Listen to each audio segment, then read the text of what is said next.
Welcome back in to the locker room on the Fan, 680 93.7 FM, your home for the world champion Atlanta Braves, and your home for the Georgia Tech Yellow Jackets. Home team, Brian Finneran, Hudson Mason, the College Football Hall of Famer, Joe Hamilton, John Michaels, here until 10, your morning drive. Make sure you tap that app so that you can take 680 The Fan, the locker room, everywhere you walk on the planet Earth. It's all driven to you by our good buddies at Beaver Toyota. Check out beavertoyotaofcumming.com. You'll see what wow really means. 8 o'clock hour brought to you by Central Heating and Air. We'll get back into discussion about some of the things that could make the Falcons a little bit happier once the draft is over. Plus, we'll get into some college football news and notes, but we are proud to be joined by a man who has been in town for a few years. He's had a whole lot of things going on in the offseason, and he's got a whole lot of things he'd like to see happen this season coming up. He is head coach of the Georgia Tech Yellow Jackets. He is Geoff Collins, joining us here in the locker room on the Fan, 680 93.7 FM. Coach, good morning. Thank you for the trek into the locker room. Last time we met you on your terms in your dojo. Now you come and return the favor in kind in the locker room. Yeah, absolutely. I appreciate you guys having me on. This is a great deal, great setup here at the Battery, world champion Braves, hanging out with you guys. It don't get better. Where do you go when you need to decompress, when the season's over and you just have family, me, wife time? Yeah. Where does Coach Geoff Collins go to decompress and wind down? Yeah, absolutely. So my wife is dropping my 5-year-old daughter off at school right now, carpool lane. So the easy answer is wherever she tells us we're going. So spring game is St. Patty's Day, Thursday night, Bobby Dodd Stadium, 6 o'clock under the lights. Right after that, spring break hits for me and the fellas, and I'll go wherever it's time to go. You've been in front of the camera and on radio for a long time now. Does your family still get starstruck at listening to you or watching you? Will your wife, text you and say, oh, you should have said this differently or said it this way? No, she doesn't really pay attention to she's not on social media. She doesn't care if I'm on TV or not. But my daughter, it's interesting. When I'm on TV, it's not a big deal to her. Yeah. But if I'm ever on the radio, it is like, oh, my stars, you're on the radio, and it's the coolest thing ever to her. So I was probably because of Joe Hamilton effect. But He does that to us. Yeah, he does that to a lot of people. He's the best. Hey, Coach, early spring practice, early spring game is earlier than usual. Yep. Is this something that, your choice went in or just, mandatory or a hand-me-down that you had to do it this early? Nah, so since the end of the season, December, reevaluated every single thing in the program, got some new coaches in to the staff, and we wanted to go earlier than we've ever gone before and get them into the playbook, get them around our new offensive staff, new offensive scheme, and put the ball down and get to work. So first 3 days will be this week, Thursday, Friday, Saturday. Student Appreciation Day is Saturday, and it'll be a good deal. The T-shirts that you guys are wearing will be the T-shirts that the first students that come to the game will get. A PS5 will be on the raffle, which is a pretty cool deal. How can I get involved with that? No doubt. No doubt. Hey, I thought it was a great idea until yesterday I got the price tag on what one of those things is running for nowadays. But anything we can do our student body is amazing, and so it's going to be a good deal. We were having a great conversation earlier about the coaching profession that you guys are in and the burnout factor that's coming a part of it.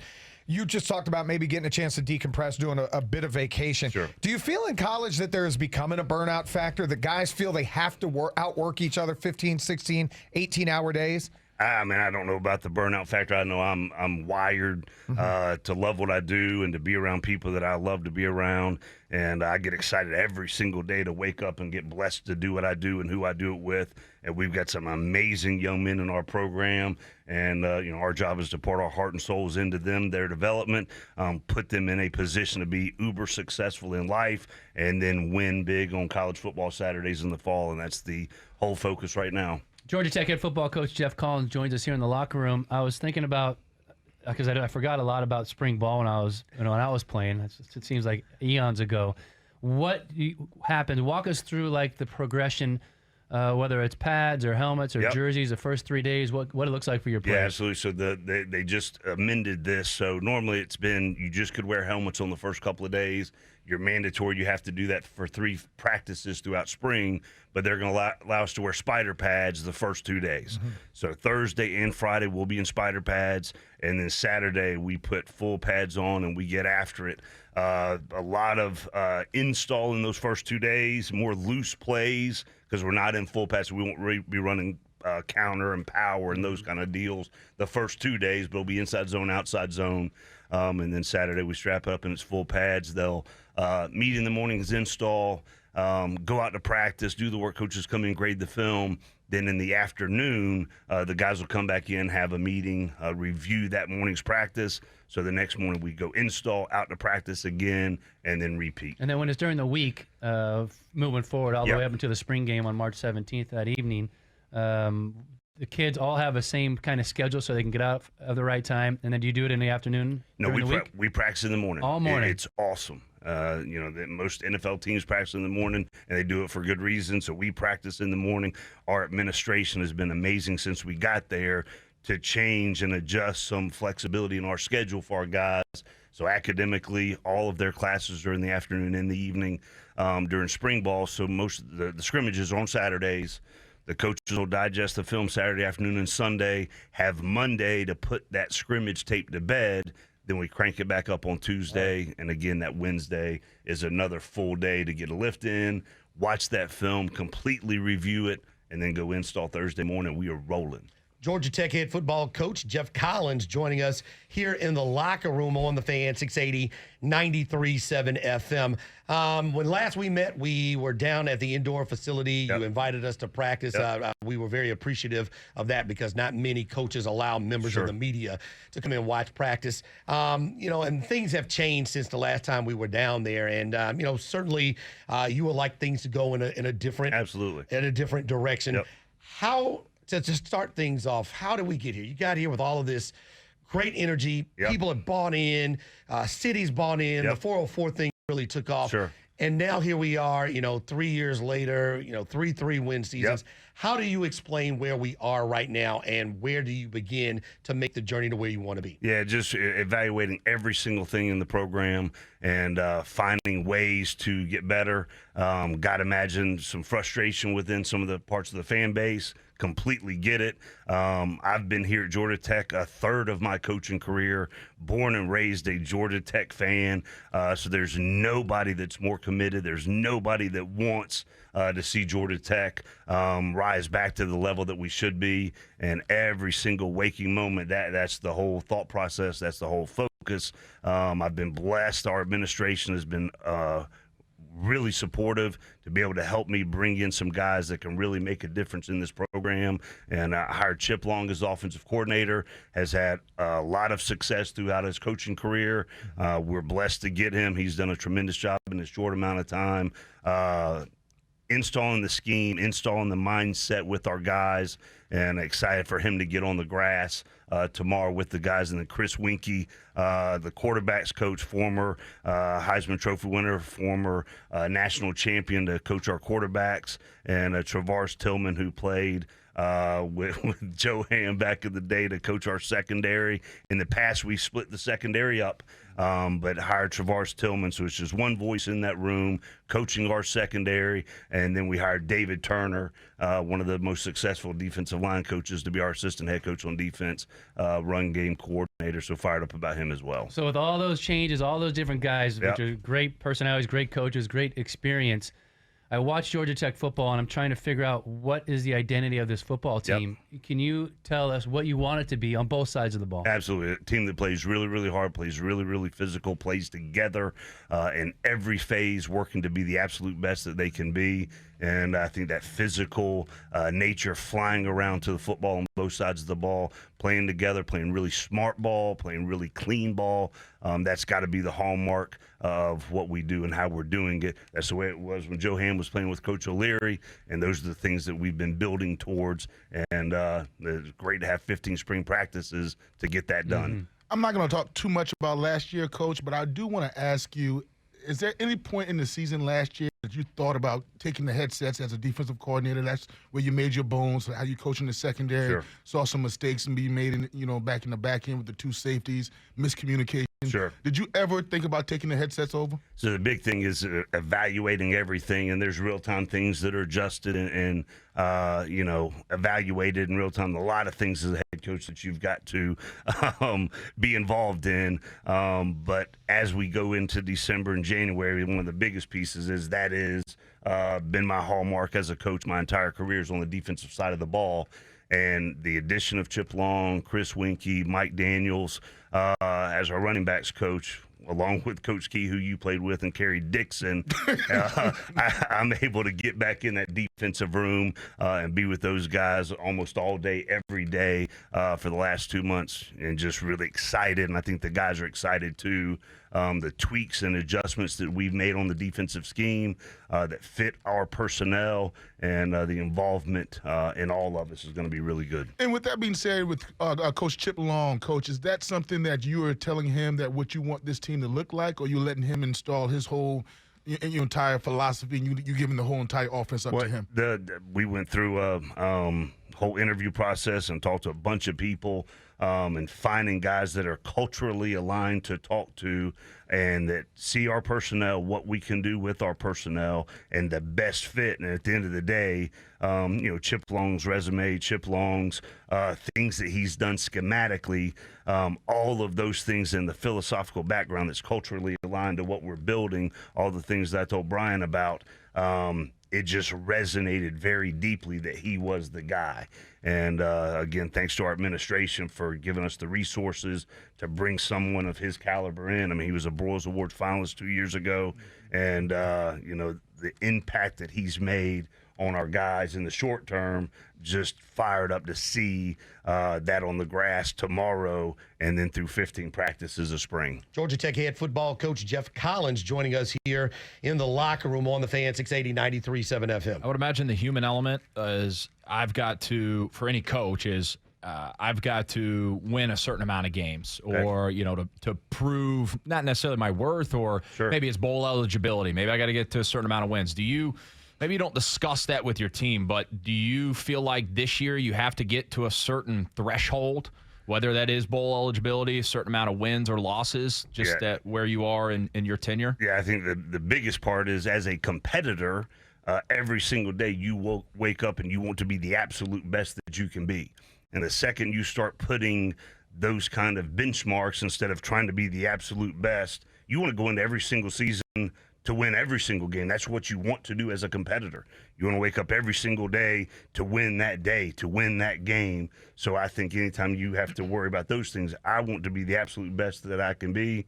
The same thing with our football team, the same thing with our coaches, is to wake up every day and to absolutely work to be the best and get all of the potential that we have out of us. And, I think that's, one of the biggest ways to handle all of those situations. Same way when I was a young defensive coordinator at Albright College, you wake up every single day to try to be the absolute best and develop your players, get them in a position so they can be successful, and that does mean wins. And so we want to go out there and win and fired up to get to work with the guys for the next 15 days to do that. We were having a philosophical debate yesterday because Jemias Griffin puts his name back into the transfer portal. And the portal's obviously got to be something in the last 2 years that you guys really had to deal with more than before. How do you handle that? Is he a guy that's going to be allowed to practice during spring? Is it when you put your name in the portal, you're not really a part of the team? How does that work? Yeah, I mean, the portal situation around college football, the guys that think there's a situation that they need to be indifferent, the part is to be supportive of them. I've been throughout my entire career is to love my players, care about my players, put them in position to be successful. That doesn't change. The guys that have come into our program, invested in them deeply. Right. The guys that end up leaving the program, we love them, we support them. The other part of the transfer portal is the guys that we've brought in as well. Mm-hmm. We got 12 new guys into the program in January. We had 12 spots. We got 12 new guys. From the portal? 7 of them from the portal. 5 high school guys that have come in. We had 12 spots. We got 12 guys. And in this day and age of the portal, there will possibly be some more spots at the end of the spring that'll be available for guys to come in. And, we don't hold any ill will toward anybody. Deep investment in the personal relationships that we've had with our guys in the program.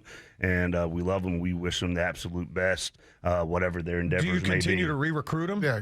Like while they're there, or is it, hey, we're going to do what's best for you. The relationship part's fine.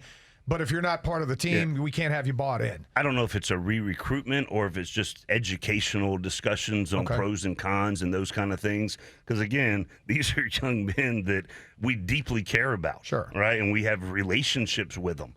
And, you give people pros and cons, and I would not frame it in a term of recruitment or re-recruitment. It is, there's somebody I love, there's somebody I care about. Here's pros and cons of decisions that you might make, and keep it moving.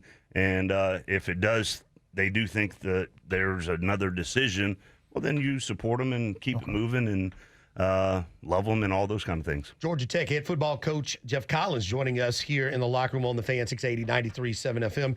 Coach, you talked about all of the people who are coming into Georgia Tech, the kids who you've gotten from the transfer portal, the new coaching staff, but there have been a lot of people who have left the program.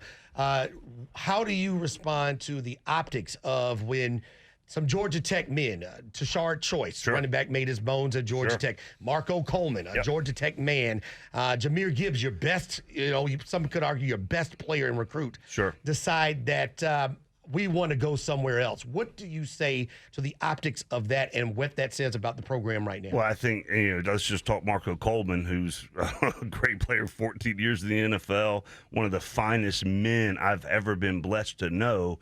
He was the outside linebackers defensive ends coach here at Georgia Tech.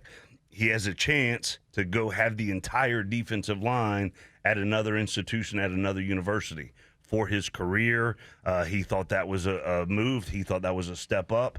And Marco Coleman is someone that I genuinely care about. I genuinely love. And if he thinks that, coaching the entire defensive line somewhere is better than having a part of the defensive line, that's his choice, his decision. I love him, and wish him well. Patrick Suddas, who was our director of player personnel, general manager, gets an assistant athletic director job at another school.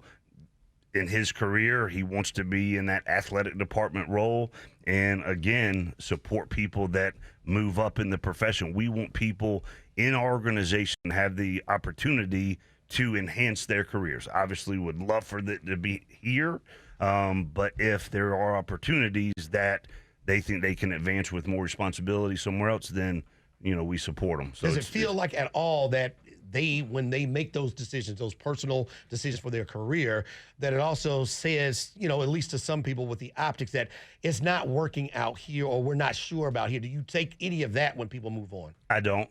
I have personal relationships with them, and I know the why. I understand there's optics out there, but I think if you deeply invest in others, that's the right way to live, and that's the right way to be, and I'll continue to do that and, keep it moving. We've brought in some really good people. I mean, I love Marco Coleman, wish him absolutely the best, but had the ability to go out and hire David Turner, who I just saw some graphic yesterday that as a coach, he's got there's $330 million of NFL contracts that he's coached, which he's developed and he's recruited and those kind of things. He was the defensive line coach of the year in college football 2 years ago. We've been able to bring David Turner into the organization. He was with me for 2 years when I was the defensive coordinator at Mississippi State. Did a tremendous job for us. Older veteran coach that's seen a lot of ball, coached a lot of ridiculously good players. And now he's in our organization as the assistant head coach for the defense, and helping with the front seven as the run game coordinator. And you're able to, we love Marco, wish him well, and we've able to bring in, somebody with the resume and the coaching expertise of David Turner, which is awesome. Coach, the third year at Temple, you really, were able to make your bones and turn things around, and you saw the process, you saw the results of the hard work. It didn't work out the first 3 years so far at Tech. Yep. Do you reevaluate the way you do things? Competition is king, above the line, some of the sideline antics. Do you reevaluate that and change things up, or you just trust what you've been doing that it'll eventually work? No, I think there's obviously confidence based on demonstrated ability. You have to have that.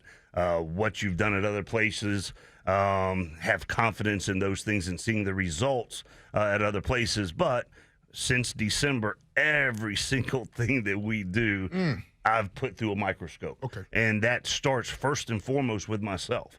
How can I best affect the team? What do we need to do in the offseason with our strength program for the first 4 weeks last year? And I know we were still, had some restrictions that were going on with what we were doing, but we had an 8 to 9 week cycle last year of the offseason at the beginning. This year we did it to 4 weeks, get them ready for spring ball, go to spring ball. Then we'll have another 4 weeks of development after the spring, so you reevaluate every single thing in the organization. I don't know if y'all have seen on social. We even changed the gear that we wore throughout the off-season conditioning program. Right, it was just some old school George O'Leary gray T-shirts and some old school. I heard through the grapevine that you took names, you took numbers, yep. You took the GT logo off of all sweatpants, off of all gears. How's the team affect? How's the athletes responding to that? They were awesome. They've been great. We've talked about in this program, if you walk into our building, everything is earned in this organization. And so we have off-season teams that work for points, and they compete for points in every single thing that they do, classroom, in the weight room. Once we get to spring ball, there'll be points that they can earn every single day. Well, the top team in the organization, they get a cool T-shirt at the end of the week because they earned it. Right. And the same thing for the position group. The top position group each week in competition, from academics, all of those kind of things, at the end of the week, they get a T-shirt to wear the next week. And you'll like this, Joe, the quarterback room has won that award more weeks than anybody else. So that's a good sign. Jeff Sims is returning, started a lot of games in his young college career, and the relationship that he's been developing with Chip Long and Chris Winkie, excited to see his development. We signed an Elite 11 quarterback, Zach Pyron, 3-time state champion from over in Birmingham, Alabama, has joined us. And then we had a transfer from Akron. Zach Gibson joined the program as well. So just their development from Chris Winkie has been really good. That quarterback room is interesting, and I don't think we've seen exactly what we want out of it on the football field just yet. Is Jeff Sims the guy going into this season, or is it an open competition? How's this going to work? Well, everything in our organization is open competition, but Jeff Sims, we think the world of him. We go out there tomorrow, that first snap of spring ball, it's going to be Jeff Sims getting the rock, and just so excited about. We all have known that he's a special talent. He is. And just the developmental piece, working with Chip, working with Chris Winkie over the last 6 weeks. I told a story earlier. Yesterday I walk in, 5:15, 5:20 or whatever. Jeff's already in the room talking to Wink. On his own volition, wanted to get in there and wanted to dive into the protections, dive into the scheme. And it's just cool to see that somebody that does have so much talent wants to be good, wants to be a leader, wants to learn what made Chris Winkie a Heisman Trophy winner and a national champion. How do you do that? Well, we have somebody in the room that has done it. And he's got that firsthand experience all day, every day. And Jeff and the other two quarterbacks are handling it the right way. I would imagine when you've got a guy like Jeff Sims who you feel really good about in the future, and you're also at the same time going through a coordinator change, that's in the back of your mind of, hey, how is my starting cornerback going to embrace this change? How good is the system fit? I'm fascinated. I'm sure our listeners are too. When you're going through a coordinator change, let's talk about Chip Long here. Yep. How do you, because you don't have a lot of time, what do you do specifically through your process? Is it watching film? Is it watching Tulane tape? Outside of just talking to him like a normal interview process, how did you know that Chip Long was going to be a great fit? And how do you know that what he's telling you is actually going to translate to what he does on the field? So great question. So one of the biggest pieces as we went through the interview process for the offensive coordinator position, how can you improve Jeff Sims' game. He's a great talent. He's a great kid. He's smart. He works hard. How can you develop him to his fullest? And I thought Chip nailed it during those discussions. Then the part about once he gets here, building trust, building that connection, all of those kind of things. And, so Chip's done an amazing job. One of his first trips out of the gate when he could go out on the road was to Jacksonville, meet the family. He went over to Zach Pyron, met the family. Zach Gibson met the family. All of those things, those are important developing relationships because at the end of the day, we are so blessed that the parents have entrusted their sons to our care and their development, and we take tremendous pride in that trust, and we work every single day, to further earn it every single day as well. Coach, to go back kind of to the beginning, what we were talking about with not necessarily the burnout, but maybe the pressure that comes around college football. You're in a division right now that there's 4 new head coaches in the division. Right. I mean, almost unheard of. David Cutcliffe gone, Manny Diaz gone, Judson Fuente, Bronco Mendenhall retires sort of abruptly. Do you see that maybe the pressure has changed and it's unrealistic from the outside? Because it seems like from us in the media, fans, if you're not winning or contending for conference and national championships in about 3 years, we're ready to run guys out of town. I understand what you're saying. Personally, the pressure that I put on myself my entire career is far greater than any external things that you can have. And I've got to imagine it's out there. I got to imagine, the people are talking, all of those things. But my goal every single day when I wake up is how can I positively affect Georgia Tech football to the fullest capacity? How can I positively affect each individual player to the fullest capacity? How can I provide the resources and support for our assistant coaches so they can affect our players, so that the players can go out there and play their best brand of ball? That's how I've always been wired. So externally, I got to imagine in college football in general and at specific programs, it's very heightened. Right. But all I can worry about is what I can control and who I am every single day, how much I invest in our players and our coaches and giving back to our program every single day. And I think you alluded to earlier, first 2 years it is energy and a presence on social media, and I was as relentless as anybody in college football on pushing the brand and being on social all the time, and we had to do that. Right? Now it's time to coach. That's what we had to do to get attention and to get recruits to see what we're doing and wanting to be a part of it. But I don't think I've posted or worried about social media since the season started last year. And all I'm focused on is our team every single day and getting to work, not worrying about those things, just working with our guys to put the best product on the field that everybody in the Georgia Tech fan base, all of our players' parents can be uber proud of the work that we're putting in. Georgia Tech head football coach Geoff Collins joining us here in the locker room on the Fan 680 93.7 FM. As a competitor, the way the season ended last year, you being a positive guy, sure, was that one of the toughest moments of your coaching career? And how do you use that to better yourself in the program?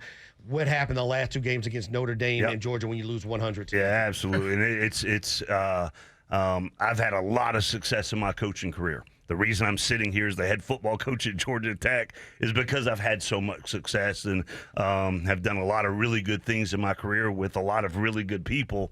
And, at times you sit there and you're like, how can we get through this? How can we draw on things that we've done in the past or see things that we've done in the past that maybe aren't working currently? And that's all I've done every waking hour since December is just trying to make sure that just because it's worked before doesn't mean it's working right now.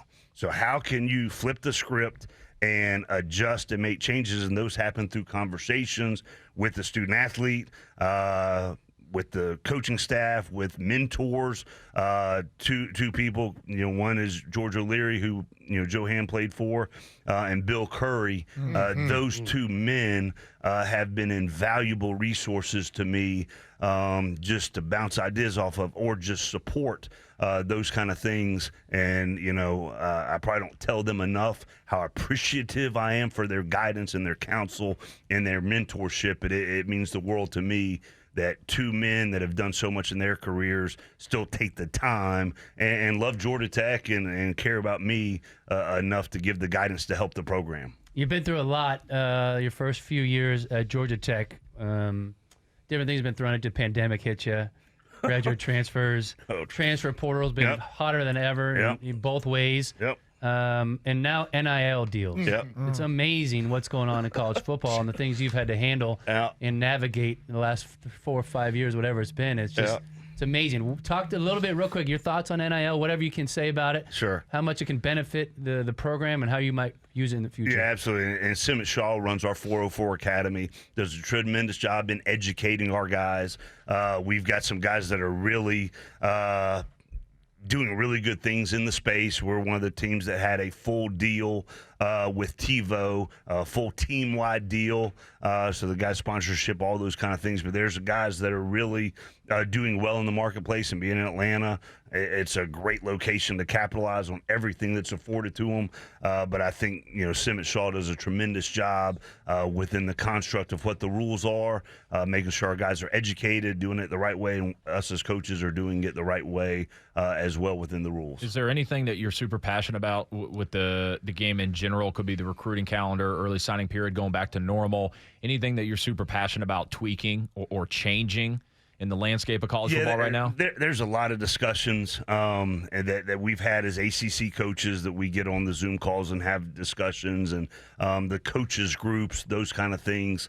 But the biggest piece for me is all I'm focused on is the Georgia Institute of Technology, our football program, the young men that are in our locker room every day that we are blessed to coach. So there does need to be tweaks, I'm sure. There's people that are actively engaged in finding the right balance. But the biggest thing for me is whatever is the best to protect the student athlete and for their gains educationally or beyond the game, whatever those things are. I think those have to be front and center of every discussion that is made, and then we adjust like we've had to the last 2 years with everything that's been going on. You've got to adjust, you've got to adapt, and find the best way to help your team and help your student athletes. 3 years in, getting ready for another season of football. What's your message to Jacket Nation? Yeah, it would just come out, support our guys. They need your love. They need your positive energy. They chose to come to Georgia Tech to get a degree from one of the best academic schools in the country, to play at a high level of ball in Bobby Dodd Stadium and Mercedes-Benz Stadium, and when we go on the road, all the positive energy that you can give our players and support them. That's the biggest piece, because when they run out of that tunnel, they've run out of that tunnel putting in a ton of work, and they've done it the right way. We've got some amazing young men that I get to see up and close and personal every single day that I'm just so blessed to coach, and just the love and the support and the positive energy for them, I think it matters. And, we just keep it moving, and I'm working every single day to make sure that on college football Saturdays in the fall, the product is what the Georgia Tech fan base, can be proud of. And but the players, need energy and support and positivity and all those kind of things. And we'll work really, really hard. And speaking of that support, spring ball tomorrow, but March 17th, the spring game on a Thursday. Guys will be able to come out and support. I understand there'll be some more info coming out that we'll need to get out and make sure that people come out there and support the kids. Absolutely. 6 o'clock under the lights, Bobby Dodd Stadium. Mike Flynn, our SID, will get the information out to the public. And but would love to see people there supporting our players.